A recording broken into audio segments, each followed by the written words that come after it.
कहानी धर्म ग्रंथों में वर्णित 9 महान गुरुओं की। सनातन धर्म में प्रारंभ से ही गुरुओं के सम्मान की परंपरा रही है। हमारे धर्म ग्रंथों में ऐसे अनेक गुरुओं का वर्णन मिलता है जिन्होंने गुरु शिष्य की परंपरा को नई ऊंचाइयां प्रदान की है। गुरु का अर्थ है अंधकार से प्रकाश की ओर ले जाने वाला, यानी गुरु ही शिष्य को जीवन में सफलता के लिए उचित मार्गदर्शन करता है। आज हम आपको धर्म ग्रंथों में बताए गए महान 9 गुरुओं के बारे में बता रहे हैं। पहला, भगवान शिव। भगवान शिव आदि व अनंत है, अर्थात न तो कोई उनकी उत्पत्ति के बारे में जानता है और न कोई अंत के बारे में, यानी शिव ही परमपिता परमेश्वर है। भगवान शिव ने भी गुरु बनकर अपने शिष्यों को परम ज्ञान प्रदान किया है। अगर कहा जाए कि भगवान शिव सृष्टि के प्रथम गुरु है तो इसमें कोई संदेह नहीं है। भगवान विष्णु के अवतार परशुराम को अस्त्र शिक्षा भगवान शिव ने ही दी थी। शिव के द्वारा दिए गए परशु फरसे से ही परशुराम ने अनेक बार धरती को क्षत्रिय विहीन कर दिया था। ब्रह्म वैवर्त पुराण के अनुसार नागों की बहन जरत्कारु मनसा के गुरु भी भगवान शिव ही है। शुक्राचार्य को दी मृत संजीवनी विद्या। शिव ने दानवों के गुरु शुक्राचार्य को मृत संजीवनी विद्या सिखाई थी। एक बार देवताओं और दानवों में भीषण युद्ध हुआ। देवता जितने भी राक्षसों का वध करते, शुक्राचार्य मृत संजीवनी विद्या से उन्हें पुनः जीवित कर देते। यह देखकर भगवान शिव ने शुक्राचार्य को निगल लिया तथा युद्ध समाप्त होने के बाद पुनः बाहर निकाल दिया। शिव के द्वारा पुनः उत्पन्न होने से ही माता पार्वती ने शुक्राचार्य को अपना पुत्र माना। दूसरा, देव गुरु बृहस्पति। देवताओं के गुरु बृहस्पति है। महाभारत के आदि पर्व के अनुसार बृहस्पति महर्षि अंगिरा के पुत्र है। ये अपने ज्ञान से देवताओं को उनका यज्ञ भाग या हवि प्राप्त कराते हैं। असुर एवं दैत्य यज्ञ में विघ्न डालकर देवताओं को क्षीण कर हराने का प्रयास करते रहते हैं। देवगुरु बृहस्पति रक्षोद्र मंत्रों का प्रयोग कर देवताओं की रक्षा करते हैं। बृहस्पति ने शची को बताया था एक उपाय। धर्म ग्रंथों के अनुसार एक बार देवराज इंद्र किसी कारणवश स्वर्ग छोड़कर चले गए। उनके स्थान पर राजा नहुस को स्वर्ग का अधिपत्य सौंपा गया। स्वर्ग का अधिपति बनते ही नहुस के मन में पाप आ गया और उसने इंद्र की पत्नी शची पर भी अधिकार करना चाहा। यह बात शची ने देवगुरु बृहस्पति को बताई। देवगुरु बृहस्पति ने शची से कहा कि तुम नहुस से कहना कि यदि वह सप्त ऋषियों द्वारा उठाई गई पालकी में बैठकर आएगा तभी तुम उसे अपना स्वामी मानोगी। शची ने यह बात नहुस से कह दी। नहुस ने ऐसा ही किया। सप्त ऋषि जब पालकी उठाकर चल रहे थे तभी नहुस ने एक ऋषि को लात मार दी। क्रोधित होकर अगस्त्य ऋषि ने उसे उसी समय स्वर्ग से गिरने का श्राप दे दिया। इस प्रकार देवगुरु बृहस्पति की सलाह से शची का पतिव्रत धर्म बना रहा। तीसरा, शुक्राचार्य। शुक्राचार्य दैत्यों के गुरु है। ये भृगु ऋषि तथा हिरण्यकश्यप की पुत्री दिव्या के पुत्र है। इनका जन्म का नाम शुक्र है। इन्हें भगवान शिव ने मृत संजीवनी विद्या का ज्ञान दिया था, जिसके बल पर यह मृत दैत्यों को पुनः जीवित कर देते थे। भगवान वामन ने फोड़ी थी एक आंख। धर्म ग्रंथों के अनुसार भगवान विष्णु ने वामन अवतार में जब राजा बलि से 3 पग भूमि मांगी तब शुक्राचार्य सूक्ष्म रूप में बलि के कमंडल में जाकर बैठ गए, जिससे कि पानी बाहर न आ सके और राजा बलि भूमि दान का संकल्प न ले सके। तब वामन भगवान ने बलि के कमंडल में एक तिनका डाला, जिससे शुक्राचार्य की एक आंख फूट गई। इसलिए इन्हें एकाक्ष यानी एक आंख वाला भी कहा जाता है। चौथा, परशुराम। परशुराम महान योद्धा व गुरु थे। ये जन्म से ब्राह्मण थे, लेकिन इनका स्वभाव क्षत्रियों जैसा था। धर्म ग्रंथों के अनुसार ये भगवान विष्णु के अंशावतार थे।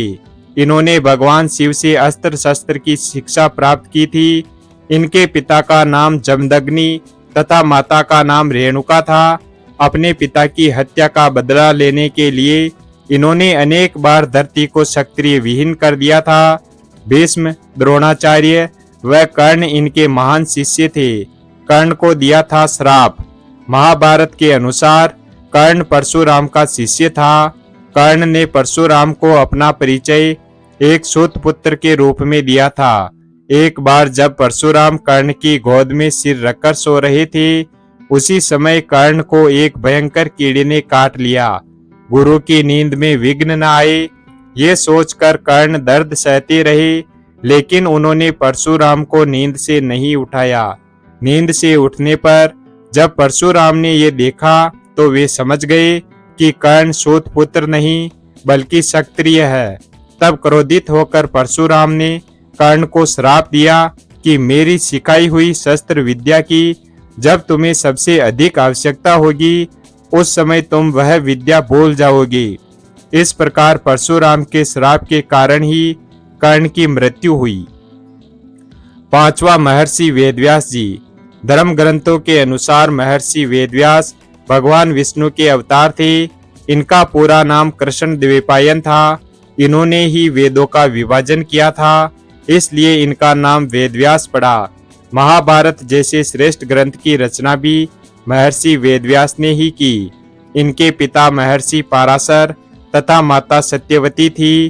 पेल, जेमिन, वैशंपायन, सुमंतु मुनि, रोमहर्षण आदि महर्षि वेदव्यास के महान शिष्य थे। महर्षि वेदव्यास के वरदान से हुआ था कौरवों का जन्म। एक बार महर्षि वेदव्यास हस्तिनापुर गए। वहां गांधारी ने उनकी बहुत सेवा की। उसकी सेवा से प्रसन्न होकर महर्षि ने उसे 100 पुत्रों की माता होने का वरदान दिया। समय आने पर गांधारी गर्भवती हुई, लेकिन उसके गर्भ से मांस का गोल पिंड निकला। गांधारी उसे नष्ट करना चाहती थी। यह बात वेदव्यास जी ने जान ली और गांधारी से कहा कि वह 100 कुंडों का निर्माण करवाए और उसे घी से भर दे। इसके बाद महर्षि वेदव्यास ने उस पिंड के 100 टुकड़े कर उन्हें अलग अलग कुंडों में डाल दिया। कुछ समय बाद उन कुंडों से गांधारी के 100 पुत्र उत्पन्न हुए। छठा, ऋषि वशिष्ठ। ऋषि वशिष्ठ सूर्य वंश के कुलगुरु थे। इन्हीं के परामर्श पर राजा दशरथ ने पुत्रेष्टि यज्ञ किया था, जिसके फलस्वरूप श्री राम, लक्ष्मण, भरत व शत्रुघ्न का जन्म हुआ। भगवान राम ने सारी वेद वेदांगों की शिक्षा वशिष्ठ ऋषि से ही प्राप्त की थी। श्री राम के वनवास से लौटने के बाद इन्हीं के द्वारा उनका राज्याभिषेक हुआ और राम राज्य की स्थापना संभव हो सकी। इन्होंने वशिष्ठ पुराण, वशिष्ठ श्राद्ध कल्प, वशिष्ठ शिक्षा आदि ग्रंथों की रचना भी की। ब्रह्म तेज से हराया था विश्वामित्र को। एक बार राजा विश्वामित्र शिकार खेलते खेलते बहुत दूर निकल आए। थोड़ी देर आराम करने के लिए वे ऋषि वशिष्ठ के आश्रम में रुक गए। यहाँ उन्होंने कामधेनु नंदिनी को देखा। नंदिनी गाय को देख विश्वामित्र ने वशिष्ठ से कहा, यह गाय आप मुझे दे दीजिए, इसके बदले आप जो चाहे मुझसे मांग लीजिए। लेकिन ऋषि वशिष्ठ ने ऐसा करने से मना कर दिया। तब राजा विश्वामित्र नंदिनी को बलपूर्वक अपने साथ ले जाने लगे। तब ऋषि वशिष्ठ के कहने पर नंदिनी ने क्रोधित होकर विश्वामित्र सहित उनकी पूरी सेना को भगा दिया। ऋषि वशिष्ठ का ब्रह्म तेज देखकर विश्वामित्र को बड़ा आश्चर्य हुआ और उन्होंने भी अपना राज्य त्याग दिया और तप करने लगे। सातवां, गुरु सांदीपनी। महर्षि सांदीपनी भगवान श्री कृष्ण के गुरु थे। श्री कृष्ण व बलराम इनसे शिक्षा प्राप्त करने मथुरा से उज्जैनी वर्तमान उज्जैन आए थे। महर्षि सांदीपनी ने ही भगवान श्री कृष्ण को 64 कलाओं की शिक्षा दी थी। श्री कृष्ण ने ये कलाएं 64 दिन में सीख ली थी। मध्य प्रदेश के उज्जैन शहर में आज भी गुरु सांदीपनी का आश्रम स्थित है। गुरु दक्षिणा में श्री कृष्ण से मांगा था अपना पुत्र। मथुरा में कंस वध के बाद भगवान कृष्ण को वसुदेव और देवकी ने शिक्षा ग्रहण करने के लिए अवंतिका नगरी वर्तमान में मध्य प्रदेश के उज्जैन में गुरु सांदीपनी के पास भेजा। शिक्षा ग्रहण करने के बाद जब गुरु दक्षिणा की बात आई तो ऋषि सांदीपनी ने कृष्ण से कहा कि तुमसे क्या मांगूं?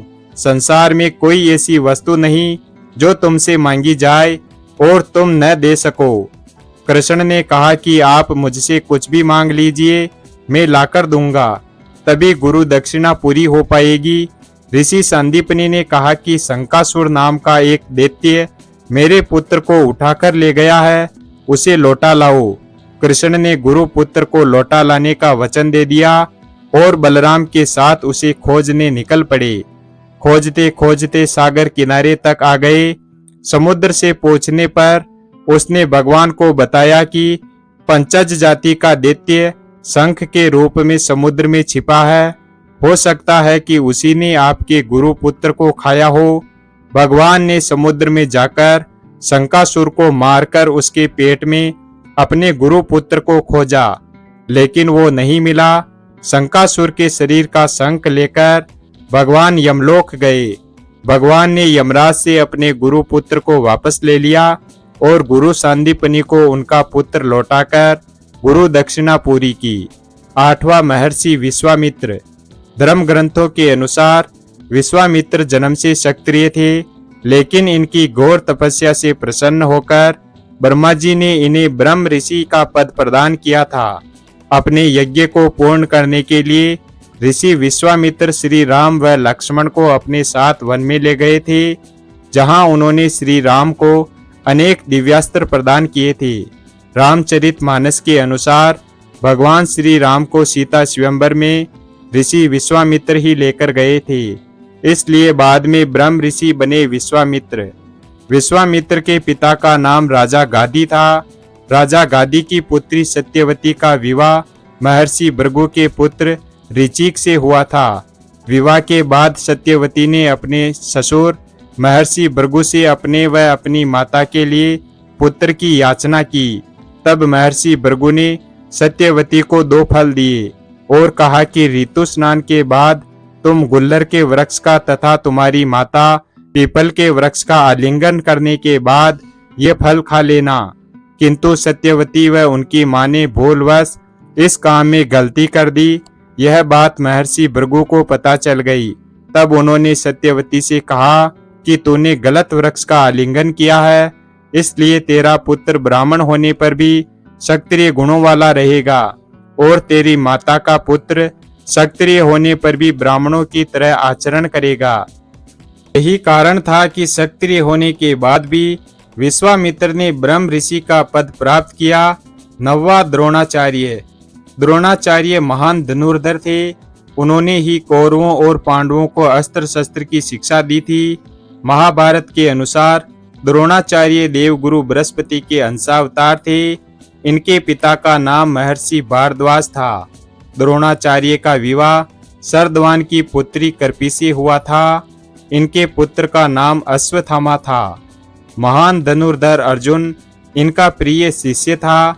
अर्जुन को दिया था वरदान। एक बार गुरु द्रोणाचार्य नदी में स्नान कर रहे थे। उसी समय उन्हें एक मगरमच्छ ने पकड़ लिया। वे सहायता के लिए अपने शिष्यों को पुकारने लगे। वहां दुर्योधन, युधिष्ठिर, भीम, दुशासन आदि बहुत से शिष्य खड़े थे, लेकिन गुरु को विपत्ति में देखकर वे भी बहुत डर गए। तब अर्जुन ने अपने तीखे बाणों से उस मगरमच्छ का अंत कर दिया। अर्जुन की वीरता को देखकर गुरु द्रोणाचार्य ने उसे सर्वश्रेष्ठ धनुर्धर होने का वरदान दिया। वीडियो अगर पसंद आया हो तो वीडियो को लाइक और हमारे चैनल शिवभक्त को सब्सक्राइब करें और अपने दोस्तों के साथ शेयर करें। धन्यवाद।